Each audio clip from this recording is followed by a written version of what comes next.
There is absolutely no way that I am not going to cut myself on this grater.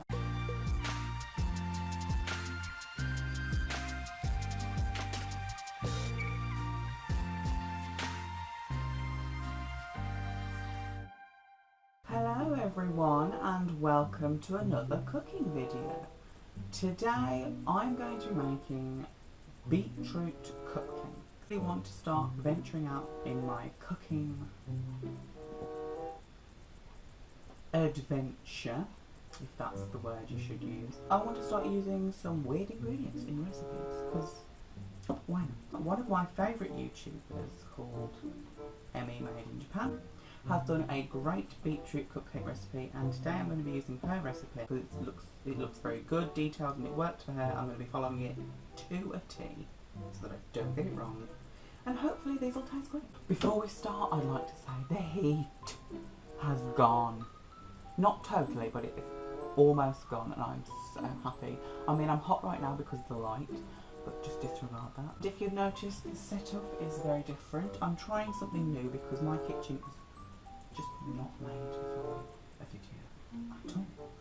And because my house is terraced, you only get light from the front and the back of the house, so there are very limited areas where I can film. So, with the window there, so it's coming in. And, you know, as I said in the last Sims episode, my kitchen is the size of like a fridge. Now, I've bought this lovely sideboard in, which you may recognise from my previous cooking videos with the voiceover tone, which I had to stop because it was too much. I decided to try. I have been given permission this time to use this by my mother. So hopefully this works out and we'll do this every single time. So let's get started. So here are my ingredients. Before we start, I would just like to preface that her recipe uses ingredients for about 24 to 30 cupcakes. That is way too many for me, so I'm going to be halving the recipe completely, which proves some difficult mathematics later on. Hopefully this works, and if it doesn't, then oh well. So here are all the things you'll need for the cakes. So for the full recipe, you'll be needing 2 beetroots. In this case, I'm using 1, and this looks like an organ from a cow, or this really looks like a heart, doesn't it? I'm going to move this away now. 220 grams of packed brown sugar. In this case, I'm using 110. And along with that, 150 grams of granulated sugar, and I'm using 75 grams. 65 grams of cocoa powder, which I'm using 32.5 grams. Her recipe calls for 300 grams of all-purpose flour. I haven't got a frigging clue what that is because we don't have that in the UK, so I went for plain flour and salt. So that is 300 grams of plain flour, which I'm using 150 grams. As I just said, we'll be needing 1 teaspoon of salt, which is half a teaspoon for me. You'll also be needing 171 grams of butter, which I have converted from cups, so I'm not sure whether that is the correct amount, but that is what I'm going to go for. And it's 171 grams of soft unsalted butter because we're already adding in salt, and for me that is about 85.5 grams. You'll also be needing 2 eggs. That's 1 for me that I've displayed in this lovely wire chicken basket. 1 teaspoon of baking soda, otherwise known as bicarbonate of soda, which is half a teaspoon for me. A teaspoon of baking powder, which is half a teaspoon for me. 1 teaspoon of vanilla extract, which again is half a teaspoon for me. And finally, we will need 1.25 teaspoons of buttermilk, which for me is 0.625 teaspoons. Which I might round up or round down because I really don't see how I'm going to get to 0.625 with a teaspoon. In a bowl, I've got the butter. I'm going to add the sugar. I've just got it all over myself. Well, this has gone great already. She uses a stand mixer to mix everything, including the creaming, and she uses a paddle attachment. 1, I do not have a stand mixer yet. 2, don't have a paddle attachment because I don't have a stand mixer yet. So, I think I should be alright to use this. But we're going to cream the butter and sugars for about 3 to 5 minutes, according to Emmy. Now this butter is soft, but it could be a lot softer because I couldn't wait. So, I'm going to do it on low. I've not switched it on.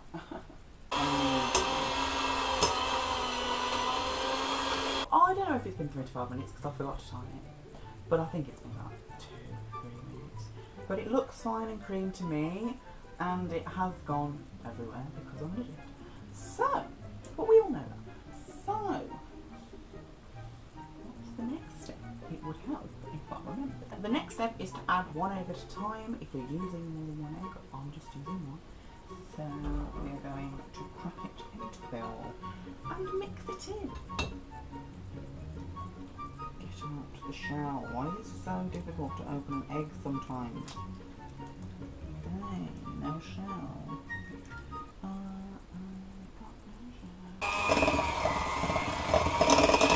I don't think that has curdled, although I do see bits of brown sugar that have not been creamed.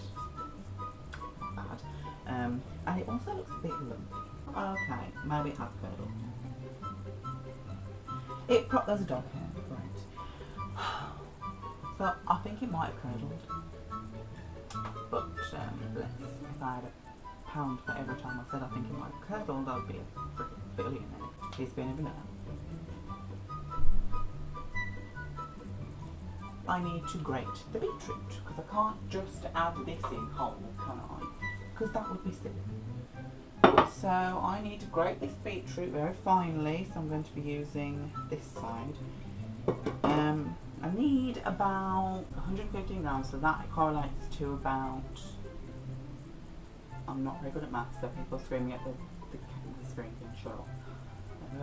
Let me work it out, so that's 57.5, I think, of grated beetroot. Her recipe tells you how to actually prepare the beetroot. So you need to cut the top and end off because you don't want the roots and the stems and stuff. And then you actually have to roast it so it becomes easy to pierce, and then you peel it and grate it. Now, I already found one in the shop that was already prepared and peeled.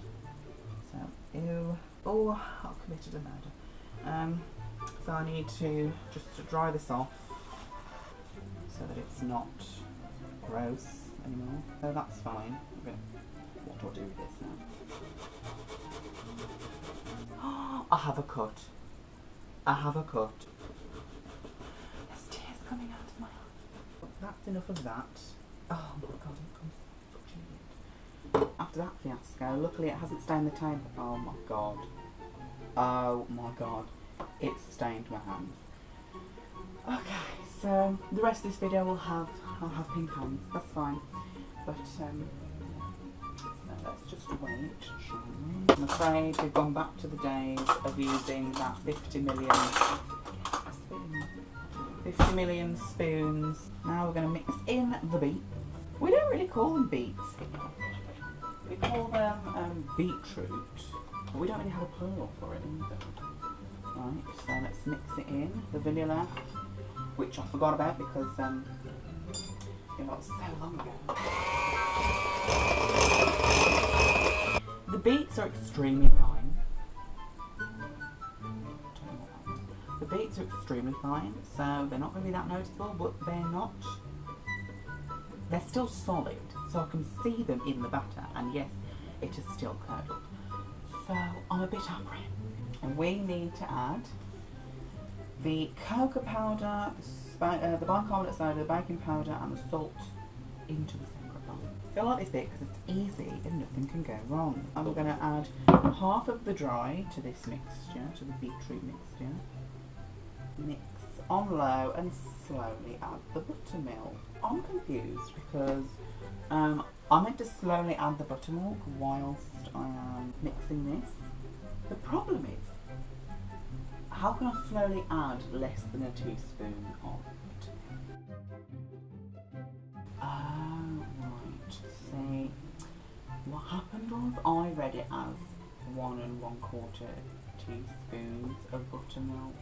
And it's actually 1 1/4 cups of buttermilk. Oh, did you see that? Splattered into my eye. Oh my god. Why does everything go wrong? Now we're going to slowly add the buttermilk.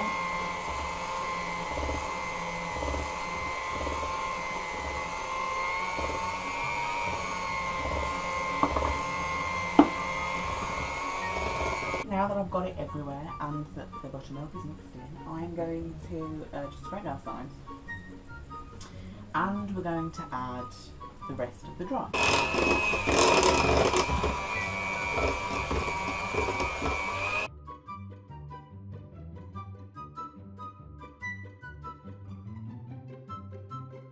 We have our cakes. One big lumping tablespoon was enough to fill these, so I'm not going to do any more. All that's left to do is put these in the oven for about 18 to 23 minutes on gas mark 4. And the next time I'll see you is when they're cooled and we're ready to make the icing.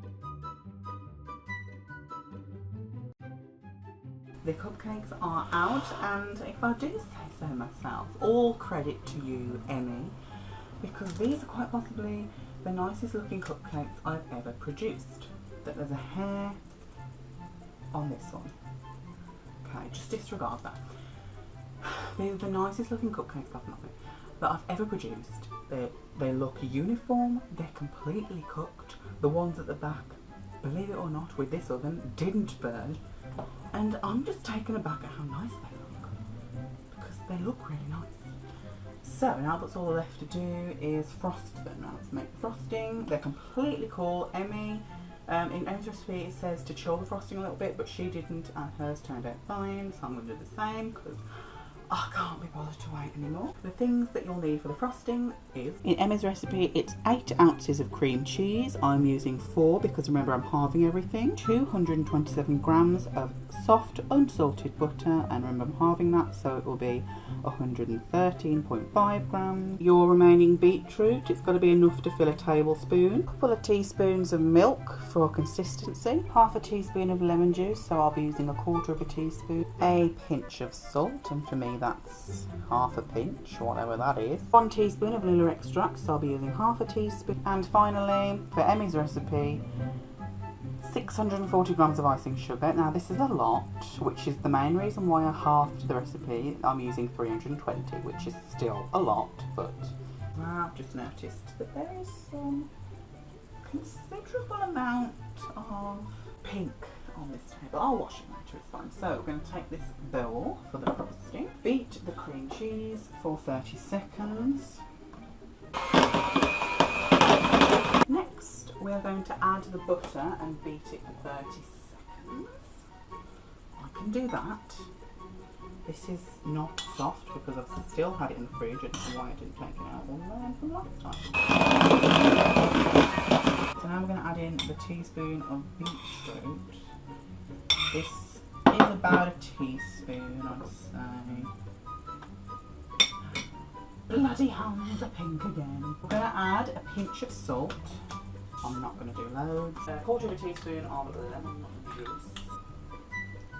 Half teaspoon of vanilla. I'm just going to eyeball it because I haven't got a thing to hand. I'm not going to add this all in one go because I will literally cover my entire kitchen, which remember is not very big, in dust.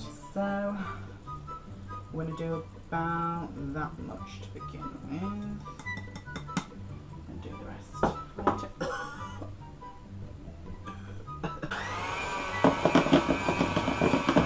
I've spotted a problem.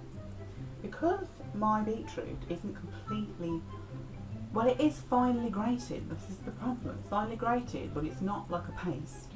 So there's chunks of beetroot, like this big, this tiny beetroot, in the frosting, which I don't really want to experience. So I'm thinking I might strain this.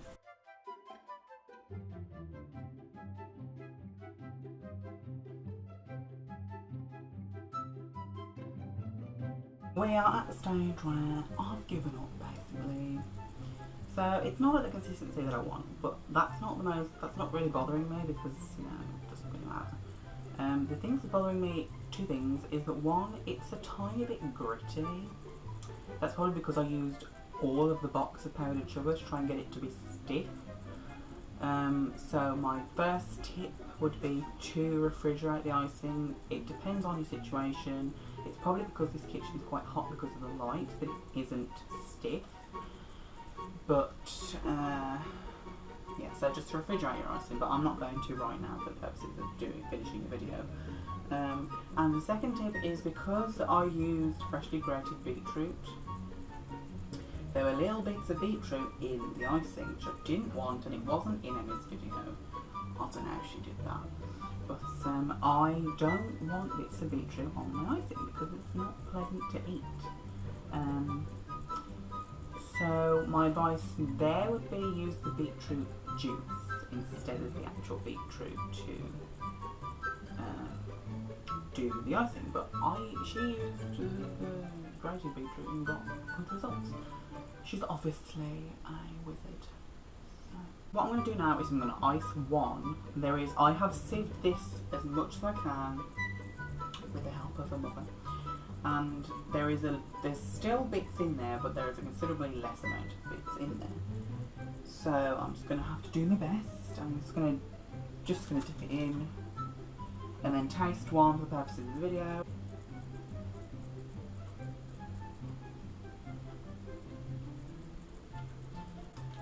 Why am I not using a plate? Let's taste it. Chocolate beetroot cupcakes.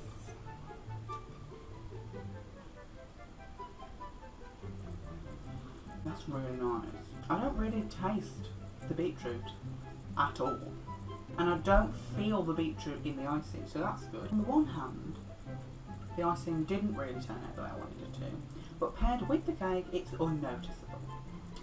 So I think this experiment was a moderate success, which I've said in the past too, and I also said that I would say that for every single one. So there you go. I hope you enjoyed that. Make sure you comment, like and subscribe. Thank you very much for Emmy for providing with me with the recipe. I will link her video in the description. I'm gonna go and cry.